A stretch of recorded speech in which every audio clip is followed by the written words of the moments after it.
Hello and welcome to this playoff edition of Big Game Bound. I'm Chris Hagan. 32 teams had a dream, but now only 14 remain. It's wild card weekend. 6 games this week, and it starts in Cincinnati with the Bengals and Raiders Saturday at 4:30. Las Vegas won its final 4 games of the season to earn a spot. Cincy, they're rolling with quarterback Joe Burrow. Then on Saturday night, AFC East rivals, the Patriots visit the Bills. Round 3 between these two this season. For more on this one, let's head to New England and say hello to our Maury Hirschgordon following the Patriots up in Providence. Maury, a little drama after game 1. Does it get any better than this?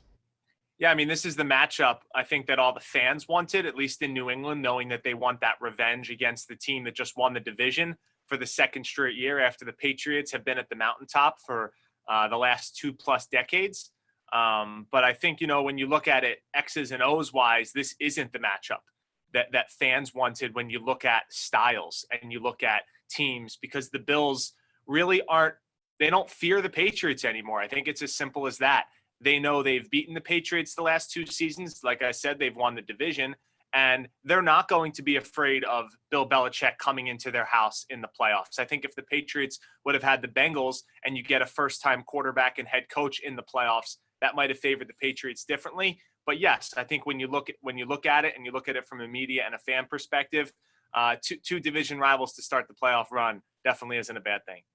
Well, weather a huge factor in that first game. Do we have an early forecast for Saturday night up in Orchard Park?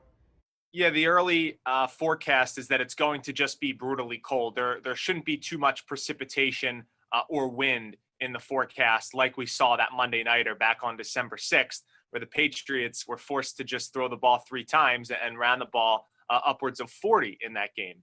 Josh McDaniels, the offensive coordinator for the Patriots, spoke about it on Tuesday of this week, saying that unless there is precipitation, there really isn't a need to overhaul the offensive game plan. Pats QB Mac Jones, the rookie, he's been great at times. Other times, he's looked like he's perhaps hit that rookie wall. Does he have anything left in the tank, you think, for this wild card game?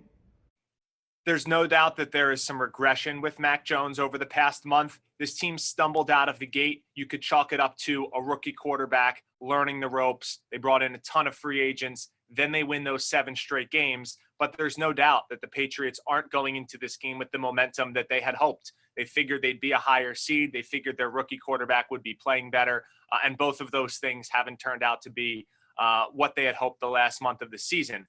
However, I do think Mac Jones has played in enough big games throughout the SEC in national championship games. He had to unseat Cam Newton. He had to take the place of Tom Brady, and he's being loosely compared to him right now in terms of what Brady was early in his career. So I think this guy has the potential to play well. We just haven't seen it the last few weeks. Well, at times on the other side of the ball, that Pats defense has carried the team. Is that unit trending in the right direction, playing up to Bill Belichick's expectations? There is definitely frustration from Bill Belichick and the defensive side of the ball going into this matchup. The key here for the Patriots against the Bills is going to be playing more defensive backs and safeties than linebackers in 2nd and 3rd and longs in order to get off the field. Josh Allen picked them apart the last time these two teams played the day after Christmas in Foxborough. And in order to cover the width of the field, you need more athleticism out there. So maybe you take out a veteran like a Dante Hightower and you put in a 2nd-year safety in Kyle Duggar to play more of that hybrid role. The Patriots have the players, whether it's Duggar, whether it's Adrian Phillips, who's been in the league for a long time and just signed an extension to stay with New England for the next few years. And there's other players as well that they can use at their disposal. It's going to be more about putting a lot of defensive backs and safeties on the field in order to match the Bills' athleticism and passing game. And finally, the Bills, Maury, have been mentioning championship all year while the Pats are beginning a new chapter. Is the pressure, you think, on the Bills when it comes to this Saturday? I think the Patriots are definitely playing with house money. They're usually the team that's being the hunted, and now they're the hunters. There's definitely more pressure on the Bills in this matchup because of this reason. The Bills won the division. Like you said, they talked about going to the Super Bowl. They were one of the favorites at the beginning of the season to make it there in February. Now the Patriots can go into Buffalo and not only win for a second time, they can bounce out the team that won the division, and they can bounce out their rival and take a step closer to the postseason, take a step closer to the Super Bowl, I should say. So there's no doubt. All the pressure is on the Bills. They are expected to win. They should win. And it's interesting because we haven't really seen Bill Belichick as an underdog in the playoffs in quite some time. Now he has the opportunity to go in and to beat the Bills, a division rival. All right, thank you, Maury. In Tampa, the defending Super Bowl champion Buccaneers will host the Eagles. For more on this one, here's our Dan Lucas. Back in October, the Bucs escaped Philadelphia with a 28-22 victory. They know what's coming in the rematch, but can they slow down the unpredictable legs of Eagles quarterback Jalen Hurts? I think we'll have something formulated to be able to get after them, but also be cautious, not necessarily cautious, but be aware of where we need to be as far as our rush lane. No, they're really hot, that's for sure, and the number one ground game in the league. So Jalen Hurts is playing really, really well. Devontae Smith, they got some great weapons on the outside to go wrong with that running game. But as the Eagles got better and better at running the football, the Bucs have slowly gotten worse at defending the run. In their final 7 games of the season, Bucs opponents rushed for more than 100 yards 6 times.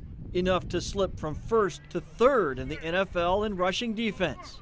But if you're going to have to match drives and points, the Bucs have lived up to expectations, averaging more than 30 points per game at home.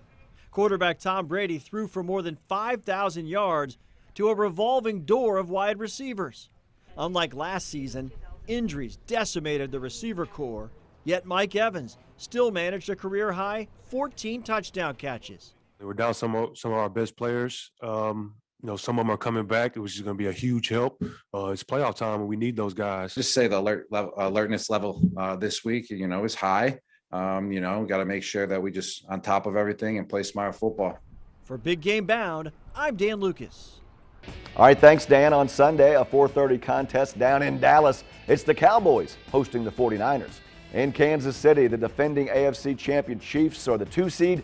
They'll host the Steelers in prime time. For more on this one, here's our Rob Collins out in KC. Well, the Steelers saunter into Arrowhead Sunday for what many here in Chiefs Kingdom believe will be Ben Roethlisberger's retirement party. The Chiefs badgered Big Ben back in Week 16 en route to an easy 36-10 victory. Roethlisberger looked his age, throwing for 159 yards, 1 touchdown, and 1 interception. Now, the Steelers have no vertical passing game. They're going to rely on yak yards for chunk plays. They're also going to rely on running back Najee Harris to try to keep them in the game against the Chiefs' 31st-ranked defense in the yards per carry department. Patrick Mahomes scorched the Steelers secondary back in Week 16, 258 yards, 3 touchdowns, and a rating of over $135. QB1 did it all without Travis Kelce and with Tyreek Hill only catching 2 passes. Both Kelce and Hill are expected to play Sunday, and that means big trouble for Pittsburgh. The last time Kelce faced the Steel Curtain, he shredded them, 109 yards and 2 scores. In 2 career games against Pittsburgh, Mahomes has 9 touchdowns and 0 interceptions. But QB1 says with everything pointing the way of the Arrowhead, they're not overlooking Big Ben and the boys. They have a lot of good, really good coaches over there. They have a lot of really good players. And they've played in playoff games. They understand how to change stuff up. They understand to go back to what they're great at. And so we're expecting a battle. What can Pittsburgh do to stop Mahomes and company, you may ask? Well, the question is the answer. T.J. Watt, he's the key. Pittsburgh is 1-5 when the sack leader does not get to the quarterback. No sacks for Watt in Week 16 and only 1 tackle. If Pittsburgh has any chance of staying with the high-powered Chiefs, Watt and his leg stomp must be a factor at Arrowhead, but recent history tells us that's not happening on Sunday. The last meeting, it was a laugher. The Chiefs are 4-0 against the spread in their last 4 as home favorites. I look for that trend to continue as Rasputin Roethlisberger retires with a loss to Kansas City. For Big Game Bound, I'm Rob Collins. Hey, thank you, Rob. On Monday Night Football in SoFi Stadium, home of the Super Bowl, it'll be the Rams taking on their division rivals, the Arizona Cardinals.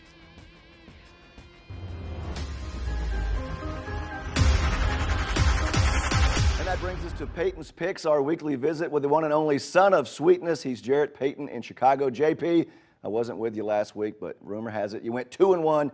Great way to finish up the regular season, but the fun and games are over. Let's get down to business. Wild card round in the AFC. The Raiders at the Bengals.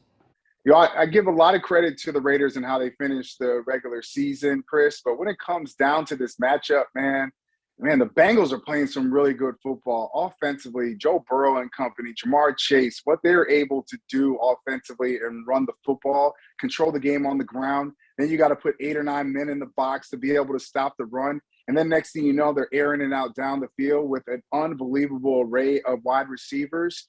Listen, I love the Raiders. They've had a great season. They turned things around from that Chicago Bears game out there in Las Vegas. But when it comes down to it, I think it's going to be too much Joe Burrow and company. They're going to win this game because they're going to control the game on the ground. I think Joe Burrow is going to make too many plays to be able to make this happen. They advance. I'm looking forward to seeing that Bengals team in the postseason environment. Now, let's go to the NFC. It's the 49ers visiting the Cowboys down in Big D. Man, Jerry Jones is not going to be happy about this one, man. He might be upset with me, not let me in the star, but I got to keep it real, Chris. Man, listen, the Cowboys from the beginning of the season, Dak Prescott coming back from injury, everything, big contract. This is his time to be able to shine. They look like they're rolling. Defensively, I love what the Cowboys have been able to do. And when it comes to figuring out ways to be able to create turnovers, but man, people I think are always sleeping on the 49ers. And despite what Jimmy Garoppolo you get out on the football field, you talk about smash mouth and physical football teams. Man, the 49ers are that team. And when you see Deebo Samuel and Brandon Ayuk and whatever they can do, they can throw it around or they can run it around as well. And defensively, they're strong. I think Dallas, for all of the hope for them to be able to make a nice, big, huge run this year, I think that's going to be able to put on the shelf with those old Super Bowl championships because the 49ers get the win. Oh, okay, JP. Now, we're all heading to L.A. for the Super Bowl, and that's where this game will be. Out in L.A., SoFi Stadium, it'll be division rivals, the Rams and the Cardinals. And the Cardinals have been doing this to me all season long. So up and down, up and down. I'm not sure which Cardinals offense I'm going to see. And Kyler Murray, listen, I think he is a dynamic player. And I think that's what kind of makes you think that anything can happen because of his ability to be able to get outside the pocket and stand plays and make plays with his feet as well.